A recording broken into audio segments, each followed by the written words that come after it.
لتنهي الفوضى المالية في 3 خطوات سريعة وفعالة. تخيل نفسك قائدا لسفينة تبحر في بحر المال. الخطوة الأولى: رسم الخريطة الميزانية. لا يمكنك الإبحار بلا بوصلة. وقعت ميزانيك بوصلتك. سجل كل دخلك ونفقاتك حتى الصغيرة منها. ستكتشف بسرعة الثقب في سفينتك أماكن الهدر. يا الخطوة الثانية: إصلاح التسريبات، تحديد الأولويات. حدد نفقاتك غير الضرورية. هل تلك الاشتراكات الشهرية تستحقها؟ هل يمكنك تحسين أسعار الخدمات؟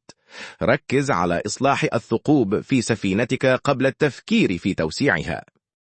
الخطوة الثالثة: الرياح المعاكسة، الادخار والاستثمار.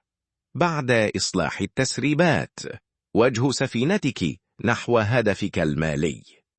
ابدأ بالادخار حتى ولو بمبلغ صغير، ثم استثمر جزءا من مدخراتك لزيادة ثرواتك بذكاء.